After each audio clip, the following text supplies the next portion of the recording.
Halo teman-teman semuanya, selamat datang kembali di channel ini. Jumpa lagi dengan saya Vicky Himpong. Bagaimana kabar kalian semuanya? Semoga teman-teman semua selalu dalam keadaan yang sehat. Dalam kesempatan kali ini juga saya mau coba titip salam buat my sister yang ada di Belgia.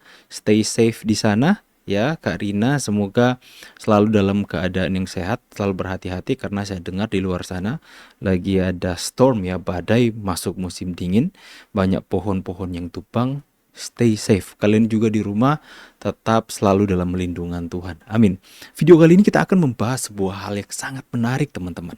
Ya, dimana di sini membuat saya mulai tersadar soal kenapa sampai begitu larut, begitu lama untuk kepolisian penyidik melakukan penetapan tersangka, teman-teman. Nah, lewat video yang akan saya tampilkan ini, yang dimana Tifa diperiksa, teman-teman, oleh penyidik.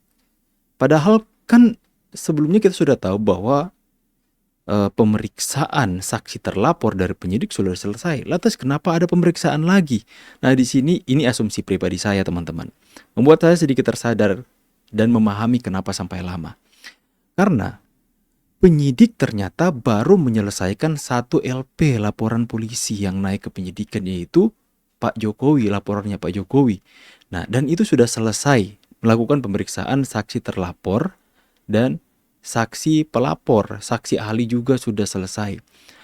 Asumsi saya, jika polisi cepat-cepat untuk melakukan penetapan tersangka hanya dari pemeriksaan 1 laporan saja, ya, apalagi laporan Pak Jokowi yaitu pencemaran nama baik, itu sekalipun dilakukan penetapan tersangka, kemungkinan besar nggak bisa ditahan karena hukumannya di bawah 2 tahun kalau nggak salah, teman-teman. Rendah hukumannya, pasalnya. Akan tetapi di sini saya mulai memahami dan babak baru sudah mulai dilancarkan oleh penyidik dengan memanggil Tifa Rismon untuk melakukan pemeriksaan. Nah, kenapa harus semuanya dilakukan pemeriksaan laporan polisi dan kali ini saya dengar dari pemeriksaan dari laporan Peradi Bersatu atau Ormas ya pendukung Pak Jokowi yang kita sama-sama kita tahu ada 5 laporan yang akhirnya naik ke penyidikan, teman-teman. Ya.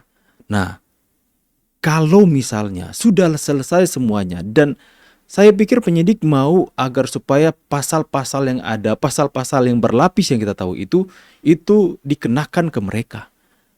Dan jika itu sudah selesai pemeriksaan semua laporan yang naik ke penyidikan dan semua pasal kena ke mereka karena ditemukan bukti, saksi dan sebagainya, maka ketika dilakukan penetapan tersangka pasal berlapis langsung bisa ditahan, teman-teman.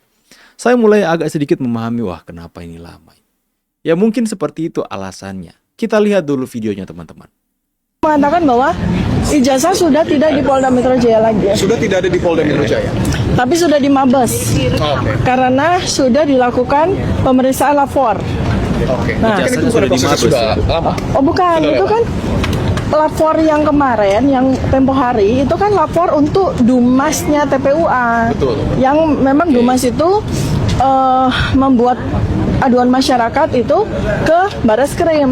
Nah, oleh karena itu maka kemudian mereka melakukan lapor yang sudah dipresentasikan di tanggal 22 Mei 2025. Nah, kita kan sebetulnya berharap bahwa ketika kita diperiksa ini, kita bisa mendapatkan atau melihat ijazah yang katanya sudah disita oleh PMJ.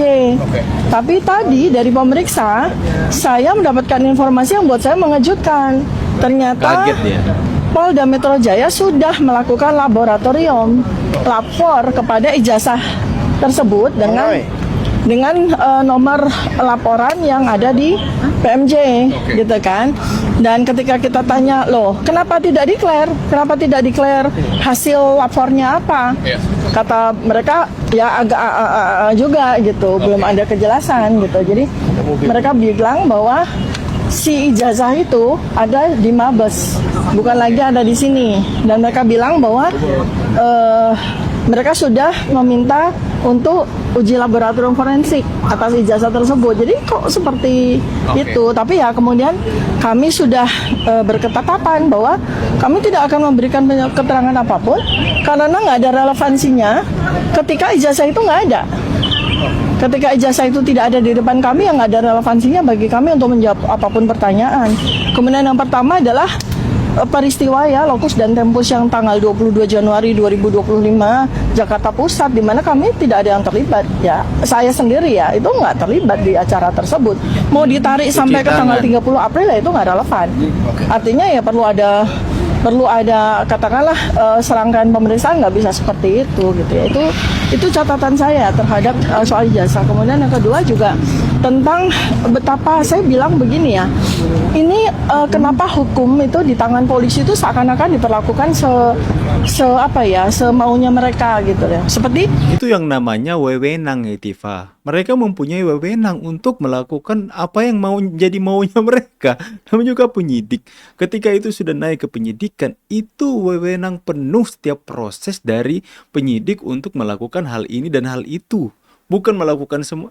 Ya, mereka harus melakukan semau mereka, bukan semau kalian. Ya, kalau penyidik mau melakukan semau lo, bebas saja kalian. Kalau kalian kan pengen bebas.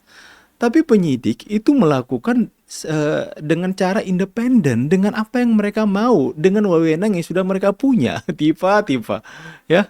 kita kan sudah 3 kali ini dilakukan pemeriksaan. Pertama laporan polisi dari Joko Widodo. Kemudian laporan polisi dari 5 pihak ya, yang sampai dengan hari ini kita tidak tahu juga legal standingnya apa. Sampai kemudian mereka tiba-tiba mendrop sampai mendrop 2, tiba-tiba begitu. Kemudian tinggal 3. Kemudian habis itu dari laporannya terakhir itu ya? Ketika sudah turun naik dari penyelidikan ke penyidikan itu naik, itu tiba-tiba laporan polisi yang 2 itu 2 hal yang sangat berbeda itu digabung. Kemudian Lokus dan Tempusnya berubah lagi. Itu kan ini bagaimana ceritanya gitu loh. Jadi ya nanti mungkin bisa dilanjutkan dengan Pak Roy maupun Pak Alkati dari 5 pihak ya, yang sampai dengan hari ini kita tidak tahu juga legal standingnya apa. Sampai kemudian mereka tiba-tiba mendrop dari 5 sampai jadi 3 ya? 2, tiba-tiba begitu. Kemudian tinggal 3. Kemudian habis itu dari laporannya terakhir itu ketika sudah turun naik dari penyelidikan ke penyidikan itu naik, itu tiba-tiba laporan polisi yang 2 itu 2 hal yang sangat berbeda itu digabung. Kemudian Lokus dan Tempusnya berubah lagi. Itu kan ini bagaimana ceritanya gitu loh. Jadi ya nanti mungkin bisa dilanjutkan dengan Pak Roy maupun Pak Alkatiri ya. Jadi ya alhamdulillah tadi kalau dari sisi jumlah pertanyaan itu ada 79 pertanyaan, tapi A, B, C, D, E, F, G, H. Jadi 1 A, B, C, D, E, ya 2 gitu. Jadi banyak sekali sebenarnya tadi pertanyaannya, tapi ya saya menjawab. Oke, kalau kalian mendengarkan apa yang disampaikan Ultifa cara ngomongnya itu terdengar ngos-ngosan. Udah mulai ketakutan dan kepanikan. Jadi laporannya kan ada 3 teman-teman ya. Yang mungkin yang Pak Jokowi, yang satunya kan laporan Pak Jokowi yang naik penyidikan. Yang satu itu. Dan kemudian yang 2 ini yang mungkin undang-undang ITE teman-teman itu dijadikan 1. Jadi ada 2 pemeriksaan. Akhirnya mereka kan menjalankan laporan Pak Jokowi sudah selesai. Dan mungkin ini adalah untuk melakukan pemeriksaan di laporan yang 2 ini menjadi 1 teman-teman. Mungkin seperti itu ya. Kalau hanya berdasarkan dari pemeriksaan pasal-pasal yang dikenakan atas laporan Pak Jokowi pencemaran nama baik, sekalipun mereka menjadikan tersangka, itu kita tidak akan puas teman-teman. Karena mereka kemungkinan besar gak akan ditahan kan. Akan tetapi, jika 3 laporan ini yang sudah naik ke penyidikan, 2 dijadikan 1, jadi akan ada pasal berlapis, kemungkinan besar mereka akan ditahan. Jelaskan, Tifa mengatakan tadi bahwa akhirnya ijazah Pak Jokowi sudah dilakukan lab 4 lagi. Akan tetapi sudah dilimpahkan ke Mabes. Yang kemarin dilakukan uji lab forensik teman-teman ya. Di Bareskrim itu atas laporan TPUA. Yang kemudian sudah diuji dan kemudian hasilnya nggak mereka terima. Kalau itu adalah ijazah asli. Dan kemudian kenapa pihak penyidik tidak memberitahukan kepada mereka, karena mereka tahu pasti ini akan menjadi bahan untuk mereka ribut lagi di sosial media. Mereka akan bahas lagi di Rakyat Bersuara. Makanya penyidik diam-diam aja nggak memberitahukan kepada mereka. Sudah tahu betapa bebalnya mereka ini teman-teman. Ya, jadi Tifa tuh kaget terkejut dia, ijazahnya kok nggak ada di sini, sudah ada di Mabes. Kalau gitu gue nggak mau jawab pertanyaan dari penyidik. Jawab penyidik kayak gini, ya nggak apa-apa Tifa, diam berarti ya. Diam berarti iya ya. Kalau kami memberi pertanyaan dan kemudian Anda diam berarti iya ya. Dan kalian bisa melihat dia pun ngomong sudah ngos-ngosan seperti itu. Ya, kita berharap ya sudah akan selesai ketika ternyata ini lagi berjalan teman-teman ya. Ya, ini prosesnya sedang berjalan, pemeriksaan untuk 2 laporan yang dijadikan 1 akhirnya sudah berjalan. Dan saya tuh curiga ya, meskipun teman-teman semua di rumah abang dari dulu mau jadi tersangka tapi sekarang nggak ada, tenang teman-teman. Kepolisian ternyata sedang bekerja sebagaimana mestinya, profesional mereka teman-teman ya. Kita nantikan saja ya, sekalipun sudah mau habis ini bulan Oktober. Ya tapi anyway ya, lebih baik kita bersabar, jangan langsung desak kepolisian, ayo jadikan tersangka ya. Pemeriksaan kan sudah selesai. Ya, kalau tersangkanya mereka jadikan tersangka hanya dari berdasarkan 1 pemeriksaan penyidikan, bukti-bukti hanya dari pasal Pak Jokowi, mungkin yang 2-nya nanti gimana? Ya, saya berharap ini bisa memberikan angin segar buat kita semua, bahwa sebentar lagi kalau mereka menjadi tersangka, sudah, itu akan membungkam mereka semua teroris ini teman-teman ya. Udah mulai panik, apalagi si Rismon bawa-bawa pengacara yang melotot-melotot. Dia pikir masyarakat takut dengan mata-mata melotot.